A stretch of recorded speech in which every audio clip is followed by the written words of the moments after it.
In the 1930s, amid the economic collapse caused by the Great Depression, the United States faced not only a devastating financial crisis, but also a troubling surge in crime. Organized gangs, bank robbers, and increasingly violent figures challenged state authority, exposing serious flaws in the existing prison system. It was in this climate of instability that the federal government made a strategic decision that would permanently reshape the American penal system, transforming the isolated island of Alcatraz, located in San Francisco Bay, into a maximum security prison designed originally used as a military fortification and later as a military prison. Alcatraz offered a unique natural advantage: geographic isolation. Surrounded by freezing waters, powerful currents, and dense fog, the island itself seemed like an impenetrable barrier. This natural condition was integrated into an even more rigorous design, where every structural detail of the prison was engineered to eliminate any possibility of escape. In 1934, Alcatraz was officially opened as a federal penitentiary, and from the very beginning, its purpose was clear: it would not simply be a prison, but a symbol of absolute control. Unlike other institutions of the time, Alcatraz was not intended to rehabilitate inmates. Its function was to isolate, punish, and neutralize individuals deemed beyond reform.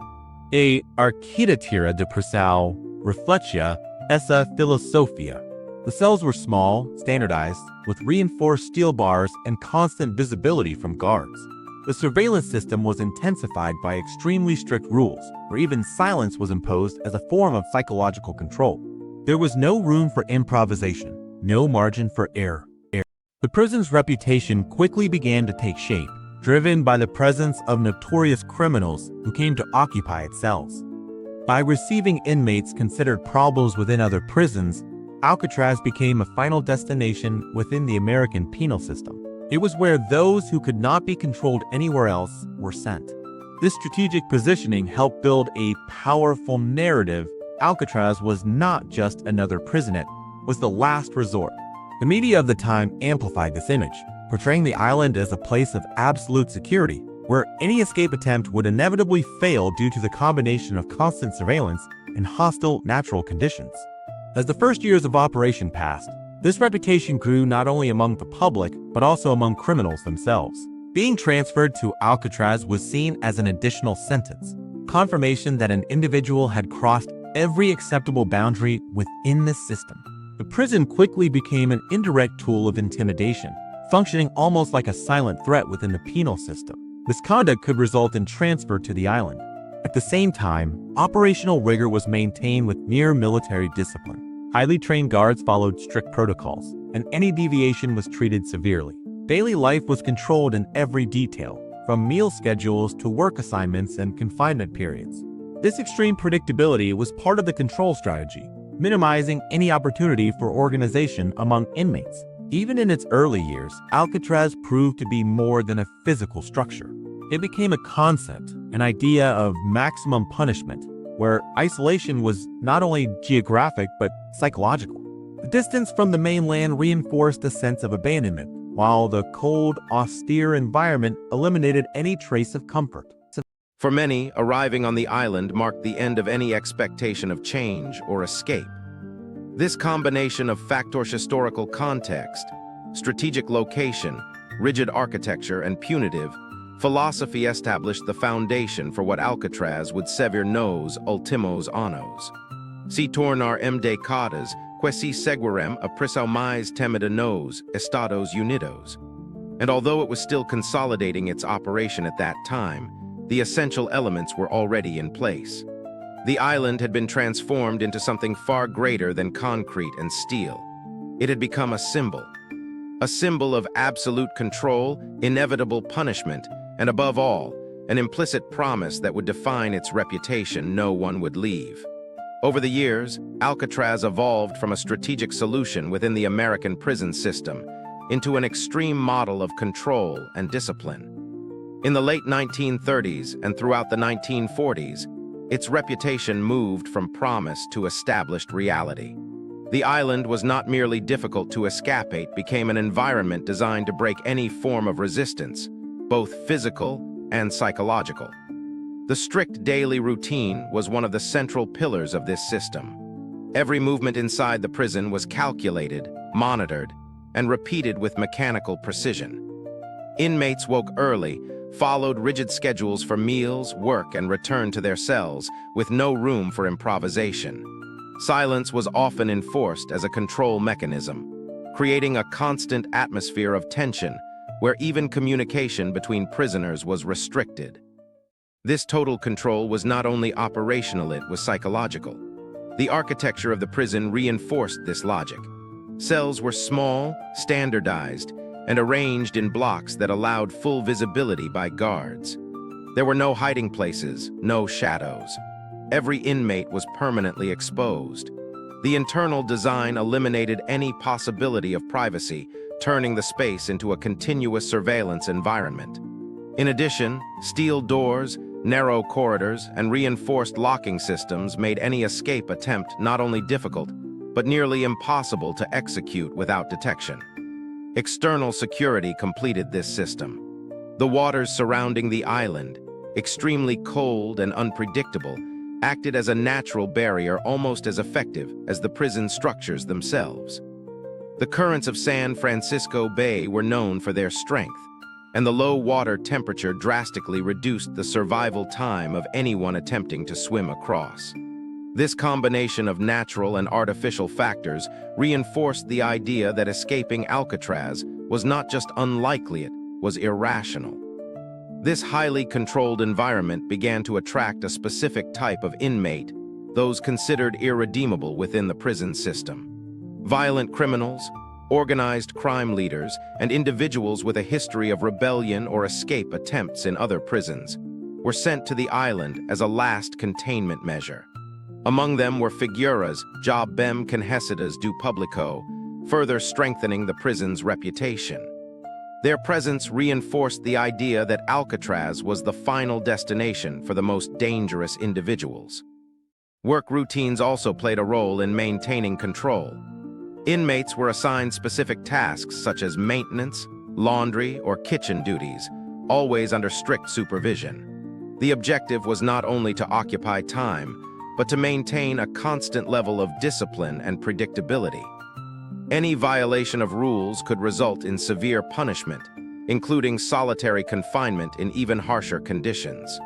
This type of punishment was used not only for correction, but as an example, reinforcing collective control through fear. Over time, Alcatraz began to function as a symbol within the penal system itself. The threat of being transferred to the island was used in other prisons as a disciplinary tool. Can you imagine a place like this? The mere mention of Alcatraz was enough to create a psychological impact among inmates. This extended the prison's influence beyond its physical walls, turning it into an indirect control mechanism across the country. At the same time, the media played a fundamental role in amplifying this image. Reports, accounts, and stories about the island constantly reinforced the idea that Alcatraz was impenetrable. The public began to see the prison not just as an institution, but as a modern myth, a place where security was absolute and escape was impossible. This perception helped legitimize the system, creating a narrative of authority and control aligned with the interests of the government at the time. However, beneath this image of perfection, small flaws began to emerge, almost imperceptible. Structural details, repetitive behaviors, and predictable routines created sand patterns, when observed closely enough, could be exploited. For most inmates, these vulnerabilities were irrelevant. But for a few, highly observant and determined individuals, they represented something different: opportunity. This silent tension between absolute control and subtle vulnerability began to form within the prison, even if unnoticed by most. And it was precisely at this point of balance that one of the most daring episodes in Alcatraz history began to take shape, permanently redefining its perception of security. On the night of June 11, 1962, what seemed impossible began to become reality inside Alcatraz. After months of silent observation, meticulous planning, and gradual execution, a small group of inmates was ready to challenge everything the prison represented. At the center of this operation was Frank Morris, an inmate known for his above-average intelligence and history of escape attempts in other institutions. Alongside him were the brothers John and Clarence Anglin, experienced criminals who shared not only practical skills, but also the discipline required for a plan of such complexity. Unlike impulsive or violent attempts, the escape from Alcatraz was built with patience and precision over time. The first step was to understand the prison's routine in depth. Every schedule, every guard movement, every moment of silence was analyzed. The predictability that sustained the prison's control became, at the same time, its greatest vulnerability. Taking advantage of this rigid pattern, the inmates began to act in small time windows, avoiding any behavior that might raise suspicion. The plan began inside their own cells, using improvised tools including metal spoons and parts taken from prison equipment. They slowly expanded the ventilation openings located behind their beds. The concrete, already weakened by the island's constant humidity, gradually gave way to continuous effort. To conceal progress, painted cardboard pieces were placed over the holes, maintaining the original appearance during visual inspections. What made this operation even more effective was the prison sound environment. During certain periods of the day, the noise of music or group activities masked the sound of digging, allowing the work to continue undetected. Over time, the holes became large enough to allow access to a maintenance corridor behind the cells, an area that was not constantly monitored. From that point on, the plan extended beyond the prison walls. In this hidden space, the inmates created an improvised workshop. There, they began developing the essential elements for the final escape. Among them were life vests and a raft, both constructed from stolen raincoats and sealed with heat.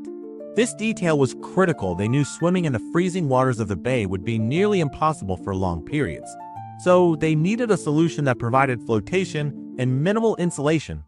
Another crucial element of the plan was visual deception. To prevent the escape from being detected during the night, the inmates created dummy heads made from papier-mâché, soap, and various materials, painted to resemble human skin. These replicas were placed on their pillows with hair-like fibers, creating the illusion that the prisoners were still asleep in their beds during nighttime guard checks. This step required extreme precision, as any flaw could have led to immediate discovery. On the night of the escape, every element was in place. Taking advantage of a period of reduced surveillance, Morris and the Anglin brothers exited their cells through the prepared openings. Moving silently through the maintenance corridor, they climbed to the prison roof using ducts and rarely used internal structures. This movement alone carried significant risk, as any noise or mistake could alert the guards. Once outside, they descended to the edge of the island and inflated their improvised raft. Time was a critical factor. The darkness of the night provided cover, but also increased the risk of disorientation in the turbulent waters.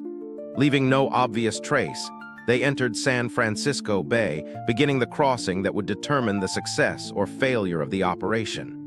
The following morning, during routine count, the absence of the inmates was finally noticed. The dummy heads had temporarily fulfilled their purpose, delaying the discovery of the escape. By the time the alarm was raised, it was already too late. A massive search operation was immediately launched, involving multiple agencies and an extensive sweep of the area. However, none of the fugitives were found. No bodies, no conclusive evidence. This uncertain outcome turned the escape into one of the greatest mysteries in American criminal history. The lack of definitive answers opened the door to multiple theories.